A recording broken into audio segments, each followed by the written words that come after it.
Mga boss idol, magandang araw sa inyo. Panibagong araw na may panibagong video na naman ang ating tatalakayin ngayon.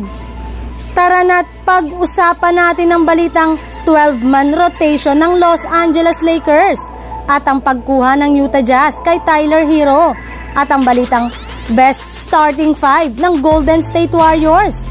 Pero bago nga natin yan umpisahan, introhan muna natin to.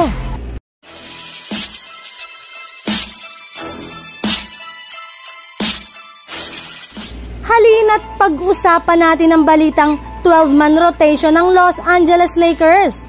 Base nga sa inilabas na balita ng isang NBA insider, sa kabila nga ng pagkakabuo ng Los Angeles Lakers ngayon ng kanilang 14-man lineup, ay gagamit lamang nga daw si Coach Darvin Ham ng at least 12 players sa kanilang normal na rotation sa kanilang mga laro sa darating na season.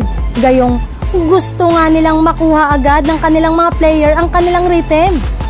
Mas kaunti nga ang player sa kanilang rotation ay mas malaki nga ang makukuha nilang playing time na siyang magiging rason para magkaroon ng magandang performance ang kanilang mga manlalaro.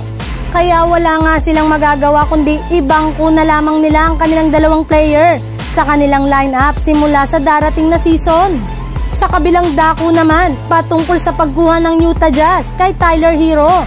Base nga sa inilabas na balita ni Jake Fischer ng Yahoo Sports, isa nga daw po ang Utah Jazz sa mga nabanggit na koponan na posibleng sumali at mag-facilitate sa 3 o 4 team trade ni Damian Lillard sa Miami Heat.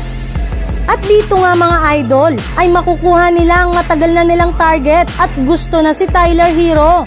Plano nga talaga ng Jazz ngayong off-season na kunin ng isang Tyler Herro, gayong naniniwala nga sila na pwede nila itong gamitin bilang kanilang starting point guard.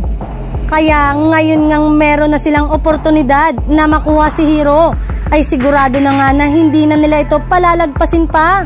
Sa kabilang dako pa nga patungkol sa best starting 5 ng Golden State Warriors, balak na nga talaga ng Golden State na ilagay ang kanilang bagong superstar na si Chris Paul sa kanilang gagamiting starting lineup sa kanilang mga darating na season, kung saan makakasama nga niya dito si Stephen Curry, Klay Thompson, Andrew Wiggins at Draymond Green. At sa pamamagitan nga ng bagong first 5 ngayon ng Warriors ay mas mapapabilis pa ngang lalo nito ang kanilang opensa. Pero sa kabila nga niyan ay may ilan pa rin naman nga sa kanilang mga fans ang hindi dito natuwa at binatikos mismo ang kanilang bagong lineup. Gayong magiging disadvantage nga ito ng kanilang team pagdating sa depensa. Lalo pat sobrang liit na nga po ngayon ng kanilang starting 5 na maaaring maging rason ng kanilang mga pagkatalo. Pero ayun rin naman nga mga idol sa naging pahayag ng kanilang head coach na si Steve Kerr.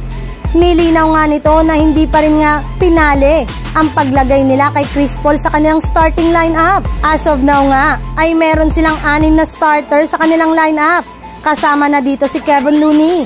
At malalaman nga natin sa kanilang darating na training camp kung sino sa kanila ang magiging parte ng kanilang first 5. Gayong susubok nga sila ng iba't ibang klaseng kombinasyon.